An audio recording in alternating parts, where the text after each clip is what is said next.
രേണുസുതി പല ഇൻ്റർവ്യൂസിലും പറയുന്നത് ഞാൻ കേട്ടത്, രേണുസുതിയുടെ മൂത്ത മകൻ കിച്ചുവിൻ്റെ അഭിപ്രായപ്രകാരമാണ് പള്ളിയിൽ അടക്കാൻ അവർ തീരുമാനിച്ചതെന്ന് അവർ പറയുന്നു.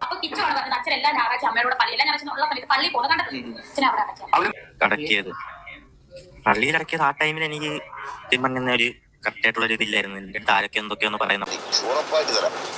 അങ്ങനെ തീരുമാനിച്ചതിന് ശേഷമാണ് ബോഡി അവിടുന്ന് ഇവിടെ വരുന്നത്.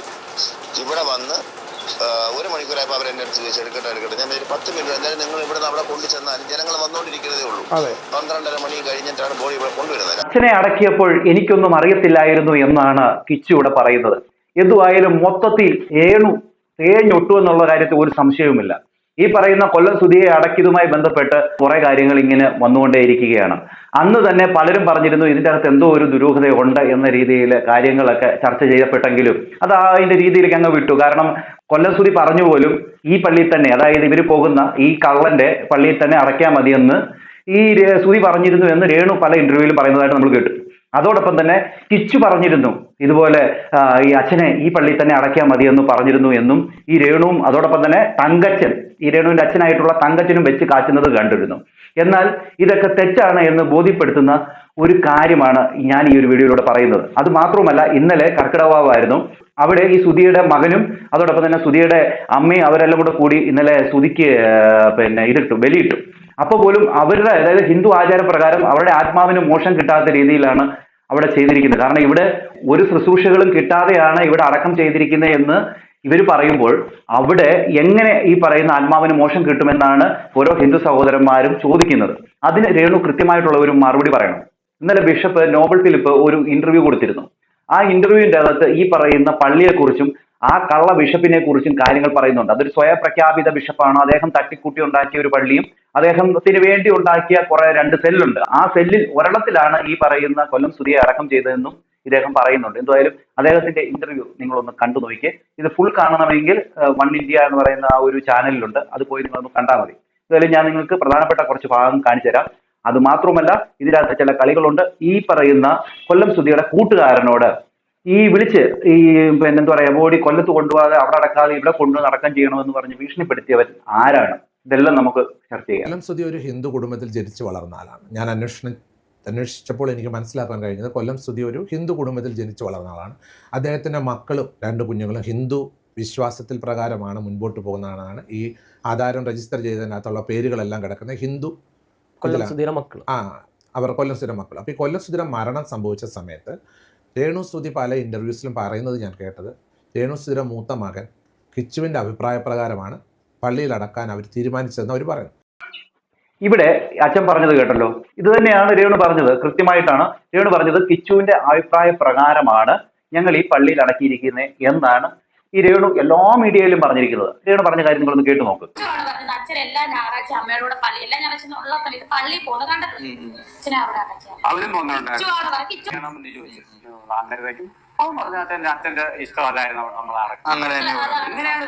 ഇവിടെ ഈ രേണു പറഞ്ഞത് കേട്ടല്ലോ, എല്ലാ ദിവസവും അമ്മയുടെ കൂടെ അച്ഛൻ വരുന്നത് ഞാൻ കണ്ടിട്ടുണ്ട്, അതുകൊണ്ട് ഈ പറയുന്ന പള്ളിയിൽ അടയ്ക്കാൻ മതി എന്ന് കിച്ചു പറഞ്ഞു എന്നാണ് രേണു പറയുന്നത്. അതോടൊപ്പം തന്നെ അവിടെ ഈ തങ്കച്ചൻ എന്ന് പറയുന്ന ആ പുള്ളിക്കാരനും പറയുന്നു കിച്ചു പറഞ്ഞിട്ടാണ് അവിടെ അടക്കിയെന്നാണ് പറയുന്നത്.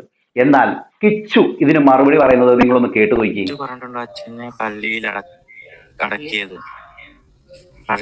ആ ടൈമിൽ എനിക്ക് ഒരു കറക്റ്റായിട്ടുള്ള ഒരു ഇതില്ലായിരുന്നു. എൻ്റെ താരൊക്കെ എന്തൊക്കെയാന്ന് പറയുന്നു. അപ്പൊ ഞാൻ അവിടെ തന്നെ പറഞ്ഞു എന്താന്ന് വെച്ചാൽ അതുപോലെ ചെയ്തു. അപ്പം അങ്ങനെ ചെയ്തതാണ് കേട്ടോ. അന്ന് എനിക്ക് ഒന്നും ഒരു ഓർമ്മയില്ലായിരുന്നു. അന്ന് അവരെന്തൊക്കെയോ പറഞ്ഞപ്പോ ഞാൻ മൂളി കേട്ടു. അതായത് അവന് ഒരു തീരുമാനം എടുക്കാൻ പോലും കഴിവില്ലാത്ത ആ ഒരു പ്രായത്തിൽ അവനെ കൊണ്ട് എന്തൊക്കെയോ ആരൊക്കെയോ എങ്ങനെയൊക്കെയോ പറഞ്ഞ് കാര്യങ്ങൾ നടത്തിച്ചെടുത്തതാണ്. അതാണ് അവിടെ സംഭവിച്ചത്. കിച്ചു ഇവിടെ കൃത്യമായിട്ട് പറയുന്നുണ്ട്. ഞങ്ങൾ ഉണ്ടാക്കി പറയുന്നതല്ല, എന്റെ പൊന്നു രേഷ്മ, ഞങ്ങൾ ഉണ്ടാക്കി പറയുന്നതല്ല. ഇവിടെ കിച്ചു പറഞ്ഞതാണ്. ഇവിടെ അമ്മ ജീവിച്ചിരിക്കെ, അതായത് സുധിയുടെ അമ്മ ജീവിച്ചിരിക്കെ അമ്മയോട് ചോദിക്കണമായിരുന്നു.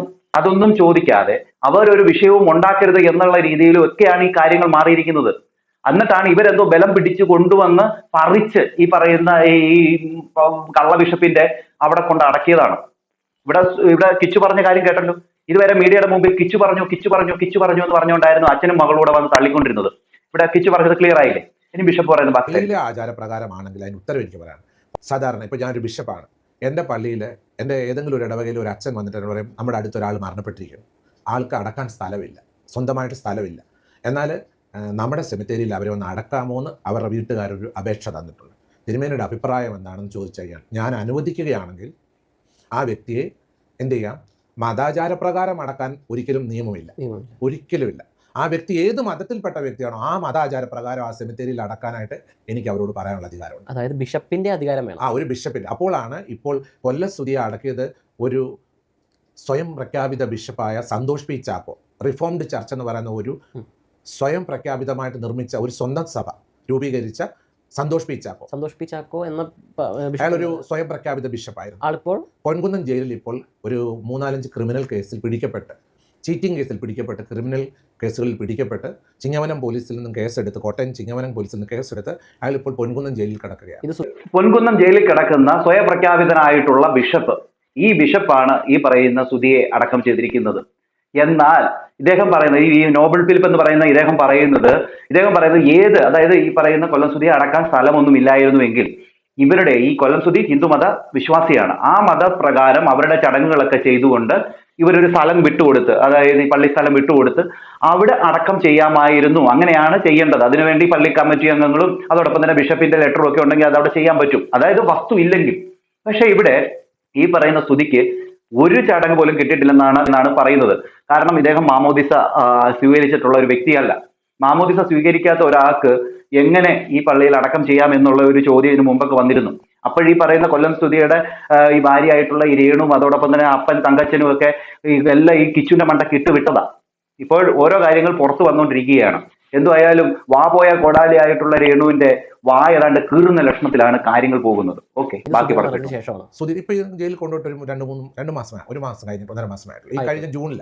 അപ്പോൾ ഈ ബിഷപ്പിന്റെ സമ്മതപ്രകാരമാണ്, ഈ ബിഷപ്പിന്റെ സമ്മതപ്രകാരം കൊല്ലം സ്തുതിയുടെ സഹധർമ്മിണിയും അപ്പനും കൊല്ലം സ്തുതിയുടെ രേണു സ്തുതിയുടെ പിതാവും മാതാവും രേണു സ്തുതി പോയിക്കൊണ്ടിരുന്നത് ഈ സ്വയം പ്രഖ്യാപിത ബിഷപ്പിന്റെ പള്ളിയിലാണ്. സന്തോഷ് പി ചാക്കോയുടെ റിഫോംഡ് ചർച്ച് എന്ന് പറയുന്ന സ്വയം പ്രഖ്യാപിത പള്ളിയും സ്വന്തമായി രൂപീകരിച്ച പള്ളി സന്തോഷ് പി ചാക്കോ. ഇതൊരു ഔദ്യോഗികമായി അംഗീകരിച്ച സഭയല്ല, ഒരിക്കലും അല്ല. അത് പൂട്ടി, ആ പള്ളി പൂട്ടി കഴിഞ്ഞു. അങ്ങനെ ഒരു പള്ളി സീൽ ചെയ്തു. അങ്ങനെ സ്വയമായിട്ട് പുള്ളി തുടങ്ങിയ പള്ളിയാണ്, ആ പള്ളി സീൽ ചെയ്തു. കാരണം ആ പള്ളിയുടെ ബിഷപ്പായിരിക്കുന്ന വ്യക്തി സ്വയമായിട്ട് വന്ന വ്യക്തിയായിരുന്നു. അദ്ദേഹത്തെ പല കേസുകളിൽ പിടിക്കപ്പെട്ട് സന്തോഷ് പി ചാക്കോ എന്നാണ് അയാളുടെ പേര്. അയാൾ ഇപ്പോൾ പൊൻകുന്നം ജയിലിൽ കിടക്കുകയാണ്. അപ്പോൾ ഈ ബിഷപ്പിന്റെ സമ്മതപ്രകാരം സുധിയെ ഈ കല്ലറയിൽ അയാൾ കൊണ്ടുപോയി ക്രിസ്ത്യൻ ആചാരപ്രകാരം അയാൾ അടക്കി. ഒരിക്കൽ പോലും ഒരു ക്രിസ്ത്യൻ മതാചാരപ്രകാരമാണ് ഈ കൊല്ലം സ്തുതിയെ അടക്കേണ്ടിയിരുന്നതെങ്കിൽ കൊല്ലം സ്തുതി തീർച്ചയായിട്ടും പള്ളിയിൽ ചേർന്ന് മാമോദിസ സ്വീകരിച്ച്, ജ്ഞാനസ്നാനം സ്വീകരിച്ച്, വിശുദ്ധ കുർബാന കൈക്കൊണ്ട് പള്ളിയിൽ ഒരു അംഗമായി തീർന്നെങ്കിലേ പള്ളിയിൽ ആചാരപ്രകാരം അടക്കാൻ കഴിയത്തുള്ളൂ. അതാണ് ക്രിസ്ത്യൻ ആചാരങ്ങൾ. എന്നാൽ ഈ കൊല്ലം സ്തുതിയെ ഈ സ്തുതിയുടെ സഹധർമ്മിണിയും പിതാവും മാതാവും പോകുന്ന പള്ളിയിൽ അവരെ അടക്കുവാനായിട്ട് ഇവർ പറഞ്ഞതനുസരിച്ച് കൊല്ലം സ്തുതിയുടെ മകനും ഫാദർ ഇൻ ലോയും മറ്റാൾക്കാരും ചേർന്ന് പറഞ്ഞതിൻ്റെ ആവശ്യമനുസരിച്ചാണ് അയാൾ കൊണ്ടുപോയി അയാളുടെ ചർച്ചിൽ അടക്കി. കേട്ടല്ലോ, ഇവിടെ ഒരു ഹിന്ദുവായിട്ടുള്ള സ്തുതിയെ എന്തിന്റെ അടിസ്ഥാനത്തിലാണ് ഈ പറയുന്ന സ്വയം പ്രഖ്യാപിതനായിട്ടുള്ള ഈ പള്ളി കൊണ്ട് അടക്കിയത്? ഇതിന്റെ അടക്കാനുള്ള കാരണം ഈ പറയുന്ന തള്ളുതങ്കച്ചനും അതോടൊപ്പം തന്നെ ഈ രേഷ്മയും അവരൊക്കെ ഒരു പിടിവാശി കൊണ്ടാണ് ഈ പറയുന്ന സ്വയം പ്രഖ്യാപിതന്റെ പള്ളിയിൽ കൊണ്ട് അടക്കിയത് അല്ലേ? അതെന്തോ വേറെ എന്ത് പറയാ, സ്തുതി ഒരു കലാകാരനെ അവിടെ കൊണ്ട് അടക്കി കഴിഞ്ഞാൽ ഇവർക്ക് ഏതാണ്ടങ്ങ് പ്രശസ്തി നേടാമെന്നുള്ള രീതിയിലായിരിക്കണം ആ സ്വയം പ്രഖ്യാപിതൻ അത് ചെയ്തത്. ഇപ്പൊ പൊൻകുന്നം സ്റ്റേഷനിൽ കിടക്കുക, പലവിധ തരികിടകളും കാണിച്ചുകൊണ്ട് ജീവിച്ച ഒരുത്തനായിരുന്നു. അദ്ദേഹത്തിനെ ആയിരുന്നു ഈ പറയുന്ന രേണുവിന്റെ ഇടയ്ക്ക് ഒന്ന് പ്രൊമോട്ടൊക്കെ ചെയ്ത് വിട്ടിരുന്നു. അത് നിങ്ങൾ ഓരോരുത്തരും കണ്ടതാണ്. ഇനി അതിനെക്കുറിച്ച് ഞാൻ കൂടുതലൊന്നും പറയുന്നില്ല. ഇപ്പോ ഈ പറയുന്ന കിച്ചു പറഞ്ഞത് നിങ്ങൾ കേട്ടല്ലോ. എനിക്ക് അറിവില്ലാത്ത സമയത്ത് അവരെന്തൊക്കെയോ പറഞ്ഞു, അല്ലാതൊന്നും അല്ല എന്ന് കിച്ചു അവിടെ പറഞ്ഞു. അപ്പൊ ഇവിടെ ആരാണ് നമ്മളെ പൊട്ടന്മാരാക്കിക്കൊണ്ടിരിക്കുന്നത്? ഇപ്പോഴും ഈ പറയുന്ന രേണുവിനെ കളിയാക്കല്ലേ, രേണുവിനെ ഒന്നും പറയരുത്. എടാ, ഈ രേണു സ്വയമായിട്ട് ജോലി ചെയ്ത് ജീവിക്കുന്നതിന് ഞങ്ങൾക്ക് ഒരു കുഴപ്പമില്ല. അവർ ജീവിക്കട്ടെ, അവർ സിനിമയിൽ അഭിനയിക്കട്ടെ, അവർ എന്താ പറയാ ബിഗ് ബോസിൽ പോട്ടെ, അവർ എന്ത് വേണേലും ചെയ്തോട്ടെ. പക്ഷെങ്കിൽ പൊതുസമൂഹത്തിൽ വന്ന് ഇതുപോലുള്ള കള്ളത്തരങ്ങളും മറ്റുള്ളവരെ അപകീർത്തിപ്പെടുത്തുന്ന രീതിയിലുള്ള വർത്തമാനങ്ങളും പറഞ്ഞു കഴിഞ്ഞാൽ ഞങ്ങളെ പോലുള്ളവർ പ്രതികരിക്കും. എന്തിനേറെ പറയണം, ഇപ്പൊ ഈ പറയുന്ന ബിഷപ്പ്, നോബൽ ഫിലിപ്പ് എന്ന് പറയുന്ന ഈ ബിഷപ്പ്, ഇദ്ദേഹം വന്ന് ഈ സോഷ്യൽ മീഡിയയിൽ വന്ന് അദ്ദേഹത്തിന്റെ നിരപരാധിത്വം തെളിയിക്കേണ്ട രീതിയിലേക്ക് എത്തിയില്ലേ? കാര്യം എന്താ? ഇവർക്ക് ചെയ്ത ഒരു സഹായത്തിന്റെ പേരിൽ പലരും വന്ന് ഈ ഒരു വീഡിയോയ്ക്ക് താഴെ നിരവധി കമന്റ് ഇടുന്നത് കണ്ടു. അച്ഛൻ ബൈബിൾ വാചനങ്ങളൊക്കെ എടുത്തിട്ടാണ് സംസാരിക്കുന്നത്. ഞാനൊരു കാര്യം ചോദിച്ചോട്ടെ, ഇദ്ദേഹത്തിന് പറ്റിയ കളങ്കം ഈ കമന്റ് ഇടുന്നവർ മാറ്റി കൊടുക്കാൻ പറ്റുമോ? ഇദ്ദേഹത്തിന്റെ ക്യാരക്ടറിനെ വരെ ചോദ്യം ചെയ്യുന്ന രീതിയിലാണ് ഈ പറയുന്ന ഈ രേഷ്മ തങ്കച്ചൻ വന്ന് കാര്യങ്ങൾ പറഞ്ഞത്. അത് നിങ്ങൾ ഈ കമന്റ് ഇട്ടിട്ട് ഇദ്ദേഹത്തെ വെറുതെ അങ്ങ് തരം താഴ്ത്തി കാണിക്കാതെ കേട്ടോ. ഈ പറയുന്ന രേഷ്മ പറഞ്ഞ കാര്യം എന്തൊക്കെയായിരുന്നു നിങ്ങൾക്ക് അറിയാമോ? അദ്ദേഹം വേറൊരു കല്യാണമുണ്ട് അല്ലെങ്കിൽ വേറൊരു വൈഫുണ്ട് എന്ന രീതിയിലൊക്കെയാണ് ഈ രേഷ്മ അത് പറഞ്ഞത്. അദ്ദേഹം ഒരിടത്തൊരു കാര്യം പറഞ്ഞാൽ വേറൊരു കാര്യം പറയുന്ന ഒരു സ്ഥിരതയില്ലെന്നും അങ്ങനത്തെ രീതിയിൽ ഇദ്ദേഹത്തെ അധിക്ഷേപിച്ചുകൊണ്ടാണ് വർത്തമാനം പറഞ്ഞത്. അപ്പൊ നിങ്ങൾ എന്ത് പറയും? ഇദ്ദേഹത്തിന് വേണ്ടി സംസാരിക്കാൻ പിന്നെ അദ്ദേഹം അല്ലാതെ പിന്നെ വേറെ ആര് വരും? പിന്നെ ക്ഷമിക്കണം, പിന്നെ തെറ്റ് ചെയ്യുന്നവരെ ക്ഷമിക്കണം. തെറ്റ് ചെയ്യുന്നവരോട് ക്ഷമിക്കണമെങ്കിൽ അങ്ങനത്തെ ഉള്ള തെറ്റായിരിക്കണം. ഇത് ഒരു മനുഷ്യന്റെ ക്യാരക്ടറിനെ തന്നെ അങ്ങ് ഇല്ലാണ്ടാക്കുന്ന രീതിയിലാണ് കാര്യം പറഞ്ഞുകൊണ്ടിരിക്കുന്നത്. ഇവര് പറയുന്ന വാ പോയ കോടാലിയാണ് ഈ രേണു. അതുകൊണ്ട് തന്നെ ഓരോരുത്തർക്കെതിരെ പറയുന്ന കാര്യങ്ങൾ വളരെ ഡേഞ്ചറാണ്. ഇനിയുമാണ് നിങ്ങൾ കേൾക്കേണ്ടത് കൊല്ലം സുധിയുടെ കൂട്ടുകാരൻ പറയുന്ന ഒരു കാര്യം. അന്ന് ഈ പറയുന്ന കൊല്ലം സുധി മരിച്ച സമയത്ത് ഈ കൊല്ലം സുധിയുടെ ബോഡി ഈ പറയുന്ന കൊല്ലത്തേക്ക് കൊണ്ടുപോകാനായിട്ട് ഒരു തീരുമാനമെടുക്കുന്നുണ്ട്. കാരണം അവിടെ ഉണ്ടല്ലോ കുറെ പേര് കാണാൻ, അവിടെ അമ്മയുണ്ട്, സഹോദരങ്ങളുണ്ട്. അപ്പൊ അവിടേക്ക് കൊണ്ടുപോകാൻ നേരത്തും ഇവിടെ ഇതുപോലൊരു വിഷയങ്ങളുണ്ടായിരുന്നു. അപ്പൊ ഇദ്ദേഹം ഇടപെട്ടിട്ടാണ് ഈ ബോഡി അവിടേക്ക് കൊണ്ടുപോകുന്നതും അവിടെ നിന്ന് തന്നെ തിരിച്ചു കൊണ്ടുവരുന്നതും. അപ്പൊ എന്തിനാണ് ഇവിടെ തന്നെ അടക്കണമെന്ന് വാശി പിടിച്ചത് എന്നുള്ള കാര്യം ഒരു ക്വസ്റ്റ്യൻ മാർക്കാണ്. എന്തായാലും നിങ്ങൾ അതൊന്ന് കേട്ടു നോക്കി. അപ്പം സുധിയുടെ മരണം നടന്നു, ബോഡി കൊല്ലത്തേക്ക് വിട്ടു തരില്ല എന്നൊരു തീരുമാനം വന്നു. പുള്ളിയുടെ ബോഡി ഇങ്ങോട്ട് തരൂല. അമ്മയും സഹോദരനും കാണാനുള്ളവർ അവർ കാർ വിട്ടു തരാം, കോട്ടയത്തേക്ക് ചെല്ലാനായിട്ട് ഞങ്ങളെ വിളിച്ചു പറയും. അപ്പം ആദ്യമേ നമ്മളെ സുഹൃത്തുക്കൾ എന്ന നിലയിൽ വിളിച്ചു. പിന്നെ മാസ്കിന്റെ അധികാരം ഉപയോഗിച്ച് ഞാൻ വിളിച്ചിട്ട് ഞാൻ പറഞ്ഞു ബോഡി കൊല്ലത്ത് കിട്ടണം, കൊല്ലത്ത് വെക്കണം. അല്ല, സുധിയുടെ ആഗ്രഹം കൊല്ലത്ത് അടക്കണമെന്നാണ്. കൊല്ലംകാരനാണല്ലോ സുധി. സുധി മതം മാറിയെന്നൊന്നും ഞങ്ങൾക്ക് അറിയില്ല. മതം മാറിയെന്ന് ഇനിയിപ്പോ നമുക്ക് മാമോദിസ മുഖ്യ സർട്ടിഫിക്കറ്റ് ഒക്കെ ഇനി ചോദിക്കണമല്ലോ. അതെ അതെ അതെ, നമുക്ക് ഇതുമായിട്ട് ബന്ധമില്ല. പിന്നെ ഇനി ഒരു കാര്യം ഞാൻ പറയാം, ഇവിടെ കൊല്ലം സുധി മാമോദിസ ഒന്നും മുങ്ങിയിട്ടൊന്നുമില്ല, ഒന്നുമില്ലെന്നുള്ള കാര്യം അത് കൃത്യമാണ്. അത് മാത്രവുമല്ല, ഇവിടെ ഈ പറയുന്ന കാര്യം കേട്ടോ, കൊല്ലത്തോട്ട് വിട്ടുകൊടുക്കത്തില്ല. എന്തുകൊണ്ട് വിട്ടുകൊടുക്കത്തില്ല? ഈ പറയുന്ന കൊല്ലം സുധിയുടെ അമ്മയ്ക്കും അതോടൊപ്പം തന്നെ കൊല്ലം സുധി ജനിച്ചു വളർന്ന സ്ഥലത്തേക്കും വിട്ടുകൊടുക്കാതെ ആരാണ് പിടിച്ചു വെച്ചത്? ആർക്കാണ് നിർബന്ധം ഇവിടെ തന്നെ അടക്കണമെന്ന്? ആർക്കാണ്? ഒറ്റ സുഹൃത്താണ്, അതായത് കൊല്ലം സുധിയുടെ ഒറ്റ സുഹൃത്തായിട്ടുള്ള ഈ ശ്രീകാന്ത് എന്ന് പറയുന്ന പുള്ളിക്കാരനാണ് പറയുന്നത്. ആദ്യം ഇത് സുഹൃത്ത് എന്ന രീതിയിൽ കാര്യങ്ങൾ പറഞ്ഞു, പിന്നെ ഈ പറയുന്ന എന്ന് പറയുന്ന സംഘടനയുടെ രീതിയിൽ കാര്യങ്ങൾ സംസാരിച്ചു. അങ്ങനെ ഒടുവിൽ അത് ശരി ഞങ്ങൾ വിട്ടുതരാം എന്ന് പറഞ്ഞു. അതിന് മുമ്പ് പറഞ്ഞ എന്തുവാ, അങ്ങോട്ട് കാർ വിട്ടുകൊടുക്കാം, അവരെ ഇങ്ങോട്ട് വിളിച്ചു വരുത്ത് എന്നുള്ള രീതിയിലായിരുന്നു ആദ്യം സംസാരിച്ചത്. പിന്നെ ഇവർ സംസാരിച്ച് അങ്ങോട്ട് കൊണ്ടുപോകാം എന്ന രീതിയിലായി. എന്നാൽ അന്നേരവും കാര്യങ്ങളുണ്ട് അവിടെ. കേട്ടു നോക്ക്. നമുക്ക് ഇതുമായിട്ട് ബന്ധമില്ല. പിന്നെ ഇനി ഒരു കാര്യം ഞാൻ പറയാം, പിന്നെ ബോഡി വിട്ടു തരില്ല എന്നും പറഞ്ഞ് ഭയങ്കരമായ രീതിയിലുള്ള സംസാരം ഞാനുമായിട്ട് ഏതാണ്ട് ശ്രീകണ്ഠ സാറ് സംസാരിച്ചിട്ടുണ്ടെന്ന് തോന്നുന്നു. പിന്നെ അവിടുത്തെ രാജേഷ് പാണാവളി അല്ല, ബോഡി കൊല്ലത്തോട്ട് കൊണ്ടുവന്നല്ലോ. അത് കൊണ്ടുവരാൻ കാരണം ഞങ്ങളാണ്. സുരേഷ് ഗോപിയൊക്കെ ഇടപെട്ടായിരുന്നല്ലേ? ഇല്ലില്ല, പറഞ്ഞു തരാം. ഇടപെട്ടു. ഇവർക്ക് ഞങ്ങൾ വാക്ക് കൊടുത്തു. ഞാനാണ്, എന്റെ ഗ്യാരണ്ടിയാണ് കൊടുക്കുന്നത്. 1 മണിക്കൂർ സുധിയുടെ വീട്ടിൽ ബോഡി വെക്കും. 1 മണിക്കൂർ സുധിയുടെ ബോഡി വീട്ടിൽ വെക്കാനായിട്ട് ഇടപെട്ട വ്യക്തിയാണ് നമ്മളോട് സംസാരിക്കുന്നത്. ശ്രീകാന്തുമായിട്ട് സംസാരിച്ചു. അപ്പൊ ഇവര് പറഞ്ഞു ഗ്യാരണ്ടി, കാരണം ഇവിടെ വന്നിട്ട് തിരിച്ച് ബോഡി കൊണ്ടുപോയില്ലെങ്കിലോ, തിരിച്ച് അവർ കൊടുത്തില്ലെങ്കിലോ എന്നുള്ളൊരു കൺഫ്യൂഷൻ ഇവർക്കുണ്ടായിരുന്നു. ഭയങ്കരമായ കൺഫ്യൂഷൻ ആയിരുന്നു. അപ്പൊ ഞാൻ പറഞ്ഞു അങ്ങനെ ഒന്നും സംഭവിക്കില്ല, തള്ളക്ക് യാത്ര ചെയ്യാൻ പറ്റത്തില്ല, ബോഡി ഇവിടെ കൊണ്ടുവരണം. അപ്പൊ ഇവർ തരൂല്ല എന്ന് പറഞ്ഞു. ഞാൻ സുധിയുടെ ചേട്ടനുമായിട്ട് ബന്ധപ്പെട്ടിട്ട് കൊല്ലം CA ഓഫീസിൽ കേസ് ഫയൽ ചെയ്തു. വൈകുന്നേരം 3:30 മണിക്ക് അങ്ങോട്ടാണ് കേസ് ഫയൽ ചെയ്യുന്നത്. ഇവിടെ നിന്നും വിളി പോകുന്നു. ഇതിനിടയ്ക്ക് പലരും വിളിക്കുന്നുണ്ട്. പല രീതിയിലും വിളിക്കുമ്പോൾ എനിക്ക് കോൾ വരുന്നു, ചേട്ടാ നിങ്ങളുടെ ഗ്യാരണ്ടി പ്രകാരം ഞങ്ങൾ ബോഡി അവിടെ കൊണ്ടുവരും, 1 മണിക്കൂർ കൊല്ലത്ത് വെക്കും, പക്ഷെ ഒരു അലിഗേഷനും ഉണ്ടാക്കാതെ ബോഡി തിരിച്ചു തരണം. ഞാൻ പറഞ്ഞു ഗ്യാരണ്ടി. കണ്ടോ, ഈ പറയുന്ന കൊല്ലം സുധിയുടെ ബോഡിയും വെച്ചുകൊണ്ടാണ് അവിടെ വില പേശിയതും അവിടെ അങ്ങോട്ട് കൊണ്ടുവന്ന്. അതായത് 1 മണിക്കൂറാണ് കൊല്ലം സുധി ജനിച്ചു വളർന്ന കൊല്ലം സുധിയുടെ അമ്മയുടെ മുമ്പിൽ വെക്കാനായിട്ട് അനുവദിച്ചത്. അപ്പൊ ഇത് എന്തിനു വേണ്ടിയാണ്, എന്തിനു വേണ്ടിയായിരുന്നു എന്നുള്ളത് നിങ്ങളൊന്ന് ചിന്തിച്ചു നോക്കി. എന്തിനാണ് വാശി പിടിച്ചത്? ഒരു ഹിന്ദു മതത്തിൽ ജനിച്ചു വളർന്ന ഈ കൊല്ലം സുധിയെ ഇത്രമാത്രം വാശി പിടിച്ചുകൊണ്ട് ഈ പറയുന്ന രേഷ്മ ബി തങ്കച്ചന് ഈ സ്വയം പ്രഖ്യാപിത അങ്ങാരുടെ അവിടെ കൊണ്ട് അടക്കേണ്ട കാര്യം എന്തായിരുന്നു? നിങ്ങൾ തന്നെ ഒന്ന് ചിന്തിച്ചു നോക്ക് എന്റെ പൊന്നു പ്രേക്ഷകരെ. ഈ പറയുന്ന സുധിയുടെ പേരും പ്രശസ്തിയും നേടിയിട്ട് ഇതുപോലെ കള്ളങ്ങൾ ഓരോന്ന് വന്ന് മീഡിയയുടെ മുമ്പിൽ വെച്ച് കാച്ചിട്ട് ഇങ്ങനെ ഓരോരുത്തരും വന്ന് പുറത്തു പറയുമ്പോൾ ഇതിനെല്ലാം ഉത്തരം പറയേണ്ട ഉത്തരവാദി ഈ പറയുന്ന രേഷ്മ തന്നെയാണ്. പക്ഷെ ഇപ്പൊ ഒരു കാര്യം പറയും, ആർക്കാണെന്ന് വെച്ചാൽ എടുത്തോണ്ട് പോയി അവരടക്കട്ടെ, അവർ ചെയ്യട്ടെ എന്നൊക്കെ ഇപ്പൊ പറയും. പക്ഷെ അന്ന് അത് ചെയ്തത് എന്തിനായിരുന്നു? ഇപ്പൊ നിങ്ങൾ എന്താ പറയാ, വാ പോയ കോടാലി പോലെ വെച്ച് കാശുകയാണ്. പക്ഷെ ഇതിനൊക്കെ ഒരു കാര്യങ്ങളും ഉണ്ടായിരിക്കാം ഇതിന്റെ പിന്നിൽ. ഇദ്ദേഹം പറയുന്ന ബാക്കി കാര്യം കേട്ട് നോക്കി. ഞാൻ പറയും ഗ്യാരണ്ടി ഉറപ്പായിട്ട് തരാം.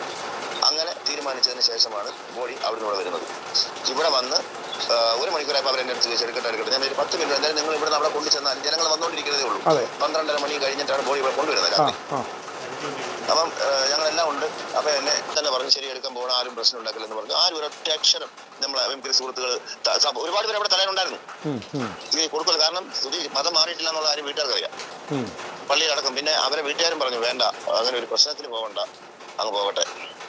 ഇവരെ പള്ളിയിൽ നിന്നൊക്കെ വിളിച്ചിട്ടുണ്ടായിരുന്നു ഈ സമയത്ത്, അതായത് ഇങ്ങോട്ട് ബോഡി കൊണ്ടുതരുന്നതിന്റെ സമയത്ത് വിളിച്ചിട്ടുണ്ടായിരുന്നു. ഒരുപാട് പേര്, ആരൊക്കെയോ എന്റെ അടുത്ത് സംസാരിച്ചു. എനിക്ക് ആരെ പേരൊന്നും അറിയില്ല. മനസ്സിലായി. ഒരുപാട് പേര്. ഞാൻ ഏതാണ്ട് അടക്കം ചെയ്ത പള്ളിയിലെത്തിയപ്പോൾ ജയിലില്ല പുള്ളി എന്നെ വിളിച്ചിട്ടുണ്ടായിരുന്നു തോന്നുന്നു. ബിഷപ്പ് ജയിലില്ല ഇപ്പൊ, അതൊരു ബിഷപ്പായിരുന്നു. ഈ ബിഷപ്പിന്റെ അടുത്താണ് തോന്നുന്നു ഞാൻ പറഞ്ഞത്. ഒരു സാമ്പത്തിക തട്ടിപ്പ് കേസിൽ ഇപ്പൊ ജയിലില്ല. എറണാകുളത്ത് നിന്ന് ബോഡി നേരെ കോട്ടയത്തേക്ക് കൊണ്ടുപോകുന്ന ആരാണോ അയാൾ സമാധാനം പറയിപ്പിക്കുമെന്ന് ഞങ്ങൾ പറഞ്ഞു.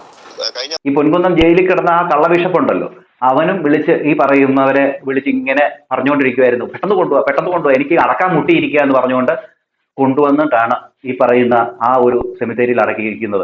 അത് നിങ്ങൾ നോക്കിക്കോണം. ഈ പറയുന്ന സ്വയം പ്രഖ്യാപിതനായിട്ടുള്ള ഇവന് വേണ്ടി പണിത ആ സെല്ലിൻ്റെ അകത്താണ് അടക്കിയിരിക്കുന്നത്. ഹിന്ദു ആചാരപ്രകാരം അടക്കേണ്ട ഒരു വ്യക്തിയാണ്.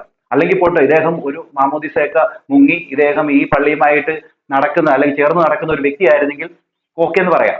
പക്ഷെ ഇതെന്താണ് സംഭവിച്ചത്? ഇന്നലെ കർക്കിടകവാവായിട്ട് നമ്മൾ കണ്ടതാണ് സുധിയുടെ മകനും അതോടൊപ്പം തന്നെ സുധിയുടെ കുടുംബവും പോയിട്ട് ബലിയിടുന്നതൊക്കെ. രേണു പല ഇന്റർവ്യൂവിലും പറയുന്നുണ്ട്, ആത്മാവ് ഇപ്പൊ കാണുന്നില്ല, സുധിയുടെ ആത്മാവിനെ ഇപ്പൊ കാണുന്നില്ല.